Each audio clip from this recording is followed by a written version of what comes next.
Nikki. Royal Mail is on the stock market at last. Obviously a very, very popular privatisation, it would appear, from the level of subscriptions and also from the share price performance today. I mean, it's up, what is it, 35%? Yeah, that sort of level. That's pretty spectacular for a first day trading. Well, it harks back to the privatisations under Mrs Thatcher. That sort of first day premium was seen for the likes of British Telecom, British Airways, Rolls-Royce. Railtrack, I'm told, managed about 15%. That was obviously a more recent sale. Yeah. But yes, there's been an awful lot of froth at the end. Yeah. Now, obviously, the claim at 330 pence, which was the top of the range price that was set for Royal Mail, the claim at that level was that it was underpriced.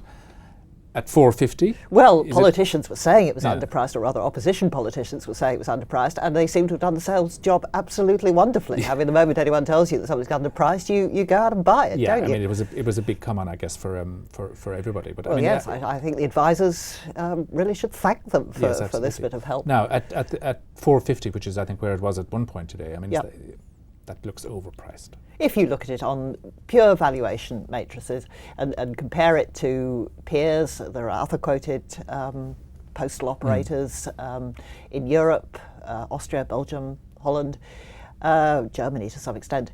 It looks expensive. And the other way of looking at it is to look at it as a yield stock. And although dividends, as we all know, don't actually add value to anything, they have an appeal to certain types of investors.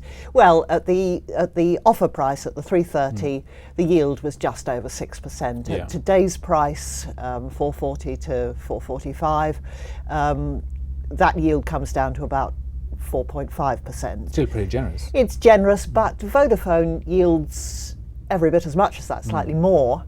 And they, after all, have just sold their US Verizon Wireless stake, so they're not short of cash, and there's a great deal of risk there. So it's beginning to look, I mean, it looks very toppy at these levels. Okay, great. Well, Royal Mail's debut was very spectacular, and obviously lots of investors didn't get enough shares and are out there buying like mad. Thanks, Nikki.